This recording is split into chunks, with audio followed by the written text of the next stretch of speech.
Cricket की असीं गल करिए जरा हॉकी की करते हैं। यूसुफ साहब पाकिस्तान अंडर 18 की बड़ी अच्छी परफॉर्मेंस रही है। एशिया कप भी जो जापान में खेड़ा गया, भारत को तो असीं हार गए, लेकिन चाइना तो मलेशिया वर्गी टीमों को हरा कर तमगा जितना भी कांसी का बड़ी वड्डी गल है। की कहोगे? देखो बड़ी अच्छी अचीवमेंट है कि अंडर 18 ਜਿਹੜੇ ਯਾਨੀ ਕਿ ਸਾਡੇ ਉਹ ਮੁੰਡੇ ਨੇ ਜਿਹੜੇ ਜਿਨ੍ਹਾਂ 'ਚ ਟੈਲੈਂਟ ਹੈਗਾ, ਜਿਨ੍ਹਾਂ ਨੂੰ ਪਹਿਲੀ ਵਾਰੀ ਮੌਕਾ ਦਿੱਤਾ ਗਿਆ ਸੀ ਇਸ ਸਤ੍ਹਾ ਦੇ ਮੁਕਾਬਲਿਆਂ ਤੇ ਹਿੱਸਾ ਲੈਣ ਦਾ।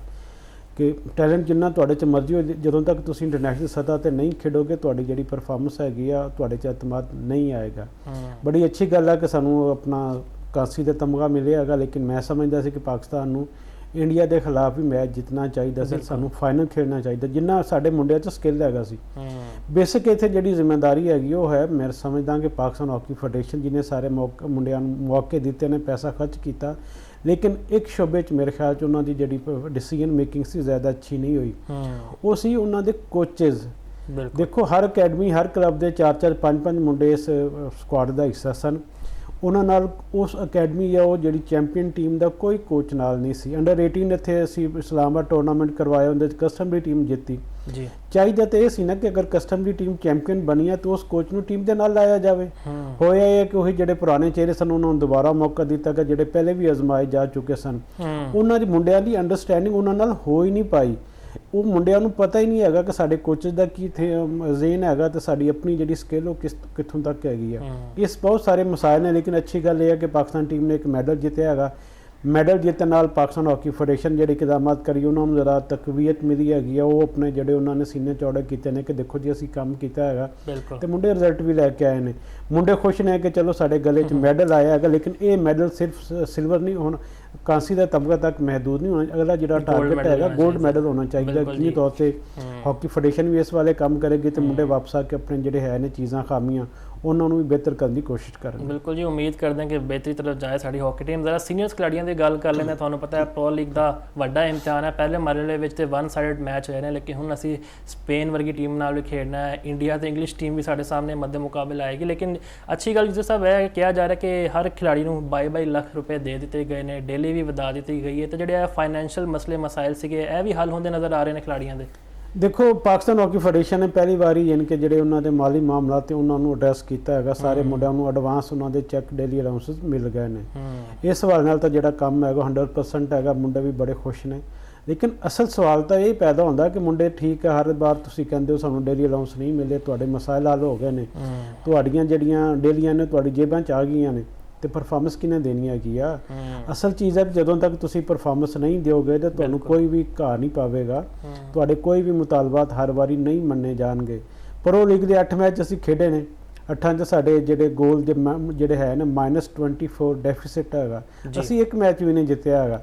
ਅੱਗੋਂ ਅਸੀਂ ਹੁਣ 8 ਮੈਚ ਮਜ਼ੀਦ ਖੇਡਣ ਜਿਹੜੇ 13 ਜੂਨ ਤੋਂ ਖੇਡੇ ਜਾਣਗੇ, 27 ਜੂਨ ਤੱਕ ਨੇ।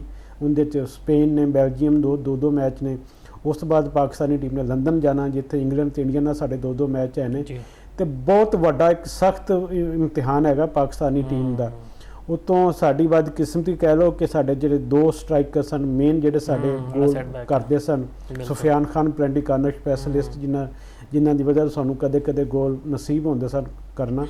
ਉਸ ਤੋਂ ਬਾਅਦ ਹਨਾਨ ਖਾਨ ਜਿਹੜੇ ਵਰਲਡ ਕੱਪ 'ਚ ਵੀ ਅਨਫਿਟ ਸਨ, ਕੁਆਲੀਫਾਈਂਗ ਰਾਊਂਡ ਜਿਹੜਾ ਮਿਸਰ 'ਚ ਹੋਇਆ ਸੀ। ਉਸ ਤੋਂ ਬਾਅਦ ਉਮੀਦ ਸੀ ਕਿ ਉਹ ਫਿਟਨੈਸ ਹਾਸਲ ਕਰਕੇ ਦੁਬਾਰਾ ਪ੍ਰੋ ਲੀਗ 'ਚ ਪਾਕਿਸਤਾਨ ਦੀ ਕੁਝ ਮਦਦ ਕਰ ਸਕਦੇ ਨੇ ਗੋਲ ਸਕੋਰਿੰਗ ਵਿੱਚ, ਲੇਕਿਨ ਦੋਨੋਂ ਅਨਫਿਟ ਹੋ ਗਏ ਨੇ। ਤੇ ਹਜੇ ਤੱਕ ਜਿਹੜੇ ਮਸਾਇਲ ਨੇ ਉਹ ਹਜੇ ਤੱਕ ਬਰਕਰਾਰ ਨੇ। ਹੁਣ ਮੁੰਡਿਆਂ ਨੂੰ ਜਿਸ ਤਰ੍ਹਾਂ ਦੇ ਵੀ ਹਾਲਾਤ ਹੈ ਨੇ ਆਪਣੇ ਆਪ ਨੂੰ ਸ਼ੋਅ ਕਰਨਾ ਪਏਗਾ। ਜਿਹੜੇ ਪਾਕਿਸਤਾਨ ਹਾਕੀ ਫੈਡਰੇਸ਼ਨ ਦੇ ਸਦਰ ਨੇ ਮੁਹੀਉਦੀਨ ਉਮਾਨੀ, ਉਹਨਾਂ ਨੇ ਵਾਅਦਾ ਕੀਤਾ ਸਾਰੇ ਮੁੰਡਿਆਂ ਤੇ ਕਿ ਮੇਰੇ ਸਮੇਤ ਉਹੀ ਰਹੇਗਾ ਇਸ ਸੈਟਅਪ ਵਿੱਚ ਜਿਹੜਾ ਕੰਮ ਕਰੇਗਾ, ਜਿਹੜਾ ਪਰਫਾਰਮੈਂਸ ਦੇਵੇਗਾ। ਅਗਰ ਮੈਂ ਵੀ ਪਰਫਾਰਮ ਨਹੀਂ ਕਰਾਂਗਾ ਤਾਂ ਮੈਂ ਵੀ ਆਪਣੇ ਆਪ ਨੂੰ ਸਾਈਡ ਲਾਈਨ ਕਰ ਲਾਂਗਾ। ਤੇ ਮੁੰਡਿਆਂ ਲਈ ਵੀ ਪੈਗਾਮ ਸੀ। ਤੁਹਾਨੂੰ ਪਤਾ ਕਿ ਮੁੰਡਿਆਂ ਦੇ ਮੁਤਾਲਬਾਤ ਬਹੁਤ ਜ਼ਿਆਦਾ ਵੱਧ ਗਏ ਸਨ ਤੇ ਇੱਕ ਉਹਨਾਂ ਨੇ ਫੈਡਰੇਸ਼ਨ ਦੇ ਸਾਡੇ सदर सैकटरी ਨੂੰ ਵੀ ਘਰ ਜਾਣ ਤੇ ਉਹਨਾਂ ਨੇ ਮਜਬੂਰ ਕੀਤਾ। जिसमें मैं एक बात से ऐड करना चाहूँगा, डायरेक्टर हाई परफॉर्मेंस में ताहिर जमान साहब साबिक कोच भी रह चुके हैं। अच्छी परफॉर्मेंस पाकिस्तान की रही है, लेकिन कहा जा रहा है कि खिलाड़ी ना उन्होंने कोई खुश नहीं है, ना उन्होंने बनती है किसी मामले में। माजी में जोड़े सिनेरियो बने थे, असं पता है बाहर गए थे, होटल बुकिंग का मसला मिसाइल से, खान पीन के इशू से, कितने ना कितने अनबन नज़र आ रही है कि गल सच है कि बस है सोशल मीडिया उत्ते ही है। जी मुफाज, तुसी बिल्कुल ठीक कह रहे हो। बिल्कुल ये गल सदाकत ये है वा, तुसी 100% इस डनाई नहीं कर सकते ने। ਕਿ ਤਾਹਿਰ ਜ਼ਮਾਨ ਨਾਲ ਜਿਹੜੇ ਉਹਨਾਂ ਦੇ ਆਈਡੀਅਲ ਇੱਕ ਰਿਲੇਸ਼ਨ ਨੇ ਖਿਡਾਰੀਆਂ ਦੇ ਉਹ ਨਹੀਂ ਨੇ। ਉਹਦੀ ਵਜ੍ਹਾ ਇੱਕ ਆਸਟ੍ਰੇਲੀਆ ਵਾਲਾ ਐਪੀਸੋਡ ਹੋਇਆ ਸੀ, ਉਸ ਤੋਂ ਬਾਅਦ ਤਾਹਿਰ ਜ਼ਮਾਨ ਦੇ ਖਿਲਾਫ ਉਹਨਾਂ ਨੇ ਬਗਾਵਤ ਇੱਕ ਕਿਸਮ ਦੀ ਕੀਤੀ ਸੀ ਕਿ ਅਸੀਂ ਇਹਨਾਂ ਦੇ ਨਾਲ ਨਹੀਂ ਖੇਡਣਾ। ਟੀਮ ਇੰਤਜ਼ਾਮੀਆ ਤਬਦੀਲ ਹੋਈ, ਸਦਰ ਸੈਕਟਰੀ ਨੂੰ ਘਰ ਜਾਣਾ ਪੈ ਗਿਆ। ਹੁਣ ਇਸ ਵੇਲੇ ਨਵੀਂ ਇੰਤਜ਼ਾਮੀਆ ਹੈਗੀ ਹੈ ਤੇ ਨਾਲ ਉਹਨਾਂ ਨੇ ਪਾਕਿਸਤਾਨ ਹਾਕੀ ਫੈਡਰੇਸ਼ਨ ਨੇ ਡਾਇਰੈਕਟਰ ਹਾਈ ਪਰਫਾਰਮੈਂਸ ਦਾ ਜਿਹੜਾ ਅਹੁਦਾ ਹੈਗਾ ਉਹ ਤਾਹਿਰ ਜ਼ਮਾਨ ਨੂੰ ਦੇ ਦਿੱਤਾ ਹੈਗਾ ਜੀ। ਇਸ ਵੇਲੇ ਮਸਾਇਲ ਮੌਜੂਦ ਨੇ, ਲੇਕਿਨ ਪਾਕਿਸਤਾਨ ਹਾਕੀ ਫੈਡਰੇਸ਼ਨ ਨੂੰ ਇੱਕ ਥੋੜੀ ਜਿਹੀ ਆਪਣੀ ਮਜ਼ੀਦ ਬਿਹਤਰੀ ਤਰਫ ਆਉਣਾ ਚਾਹੀਦਾ ਹੈਗਾ। ਉਹ ਟੀਮ ਰਵਾਨਗੀ ਤੋਂ ਪਹਿਲੇ ਟੀਮ ਨੂੰ ਬੁਲਾਵੇ, ਸਦਰ ਜਿਹੜੇ ਹੈ ਨੇ PHF ਦੇ ਤਾਹਿਰ ਜ਼ਮਾਨ ਨੂੰ ਵੀ ਬੁਲਾਉਣ, ਮਿਲ ਬੈਠ ਕੇ ਸਮਝਾਉਣ ਕਿ ਸਾਰਾ ਕੁਝ ਜਿਹੜਾ ਕੁਝ ਹੋ ਰਿਹਾ ਪਾਕਿਸਤਾਨ ਹਾਕੀ ਦੀ ਬਿਹਤਰੀ ਵਾਸਤੇ ਹੋ ਰਿਹਾ ਹੈਗਾ। ਜਿੰਨੇ ਡਿਸੀਜਨ ਲੈ ਜਾ ਰਹੇ ਹੈਗੇ ਨੇ, ਮਾਜ਼ੀ 'ਚ ਜੋ ਕੁਝ ਹੋਇਆ ਉਹਦੀ ਵਜ੍ਹਾ ਤੋਂ ਪਾਕਿਸਤਾਨ ਨੂੰ ਨੁਕਸਾਨ ਹੋਇਆ ਤਾਂ ਸਾਰਿਆਂ ਨੂੰ ਭੁੱਲ ਜਾਣਾ ਚਾਹੀਦਾ ਹੈਗਾ। ਬਿਲਕੁਲ ਸਾਰੇ ਮੁੰਡੇ ਵੀ ਇਸ ਗੱਲ ਤੇ ਐਗਰੀ ਨੇ ਕਿ ਅਗਰ ਬੈਠ ਕੇ ਚੀਜ਼ਾਂ ਐਡਰੈਸ ਕੀਤੀਆਂ ਜਾਣ, ਤਾਹਿਰ ਜ਼ਮਾਨ ਨਾਲ ਵੀ ਉਹਨਾਂ ਦੀ ਕੋਈ ਜ਼ਮੀਨਾਂ ਦੀ ਲੈਣ ਦੇਣ ਤਾਂ ਕੋਈ ਨਹੀਂ ਹੈਗੀ ਨਾ, ਛੋਟੇ ਛੋਟੇ ਮਸਾਇਲ ਨੇ, ਈਗੋ ਦੇ ਮਸਾਇਲ ਨੇ ਕੁਝ, ਉਹਨਾਂ ਨੂੰ ਬੈਠ ਕੇ ਐਡਰੈਸ ਕੀਤਾ ਜਾਵੇ। ਤਾਹਿਰ ਜ਼ਮਾਨ ਨਾਲ ਮੇਰੀ ਆਪਣੀ ਗੱਲ ਹੋਈ ਸੀ, ਉਹਨੇ ਕਿਹਾ ਜੀ ਮੈਂ ਸਾਰੀਆਂ ਚੀਜ਼ਾਂ ਭੁਲਾ ਕੇ ਆਇਆ ਦੁਬਾਰਾ ਜੀ, ਮੈਂ ਪਾਕਿਸਤਾਨ ਦੇ ਹਾਕੀ ਨੂੰ ਚਾਹੁੰਦਾ ਕਿ ਬਿਹਤਰੀ ਕਰਾਂ, ਪਾਕਿਸਤਾਨ ਹਾਕੀ ਫੈਡਰੇਸ਼ਨ ਨੇ ਮੈਨੂੰ ਜ਼ਿੰਮੇਵਾਰੀ ਦਿੱਤੀ ਹੈਗੀ ਹੈ ਤੇ ਮੈਂ ਉਹਨੂੰ ਨਿਭਾਉਣ ਦੀ ਕੋਸ਼ਿਸ਼ ਕਰਾਂਗਾ। ਤੇ ਤਾਹਿਰ ਜ਼ਮਾਨ ਟੀਮ ਦੇ ਨਾਲ ਵੀ ਜਾ ਰਹੇ ਨੇ, ਲੇਕਿਨ ਉਹ ਟੀਮ ਮੈਨੇਜਮੈਂਟ ਦਾ ਹਿੱਸਾ ਨਹੀਂ ਹੋਣਗੇ।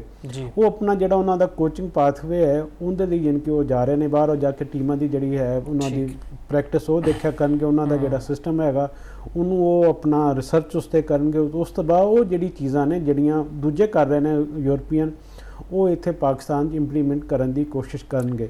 ਇਸ ਵੇਲੇ ਜਿਹੜੇ ਮਾਮਲਾਤ ਨੇ ਇਹਦੇ ਸਾਰੇ ਜਿਹੜੇ ਸਟੇਕ ਹੋਲਡਰ ਨੇ ਉਹ ਇੱਕ ਪੇਜ 'ਤੇ ਉਹਨਾਂ ਨੂੰ ਹੋਣਾ ਚਾਹੀਦਾ ਹੈਗਾ ਤੇ ਪਾਕਿਸਤਾਨ ਦੀ ਹਾਕੀ ਉੱਪਰ ਜਾਏਗੀ ਤੇ ਪਾਕਿਸਤਾਨ ਦੇ ਖਿਡਾਰੀਆਂ ਦੀ ਇੱਜ਼ਤ ਹੋਏਗੀ। ਅਗਰ ਪਾਕਿਸਤਾਨ ਦਾ ਰਿਜ਼ਲਟ ਅੱਛੇ ਨਹੀਂ ਆਉਣਗੇ ਤੇ ਜਿਹੜੇ ਹਾਕੀ ਦੇ ਚੰਦ ਲੋਕ ਇਸ ਵੇਲੇ ਮੁਹੱਬਤ ਕਰਦੇ ਨੇ ਉਹ ਵੀ ਇਸ ਤੋਂ ਦੂਰ ਹੋ ਜਾਣਗੇ। ਇਸ ਲਈ ਮੈਂ ਸਮਝਦਾ ਕਿ ਸਾਰਿਆਂ ਨੂੰ ਦਿਲ ਵੱਡਾ ਕਰਕੇ ਆਪਣੇ ਜਿਹੜੇ ਇਖਤਲਾਫਾਤ ਨੇ ਖਤਮ ਕਰਕੇ ਪਾਕਿਸਤਾਨ ਦੀ ਖਾਤਰ ਇੱਕ ਹੋ ਜਾਣਾ ਚਾਹੀਦਾ। ਬਿਲਕੁਲ ਜੀ, ਖਿਡਾਰੀਆਂ ਦੇ ਡੇਲੀ ਦੀਆਂ ਤਨਖਾਹਾਂ ਦੇ ਮਸਲੇ ਹੱਲ ਹੁੰਦੇ ਨਜ਼ਰ ਆ ਰਹੇ ਨੇ, ਅੱਛੀ ਗੱਲ ਹੈ, ਤਵਜ਼ਾ ਦੂਰ ਹੋਣੇ ਚਾਹੀਦੇ, ਲੇਕਿਨ ਜੇ ਖਿਡਾਰੀਆਂ ਦੀ ਪਰਫਾਰਮੈਂਸ ਵਿੱਚ ਬਿਹਤਰੀ ਨਹੀਂ ਆਏਗੀ ਤਾਂ ਫਿਰ ਫਾਇਦਾ ਨਹੀਂ ਹੈਗਾ ਕਿਸੇ ਵੀ ਚੀਜ਼ ਦਾ।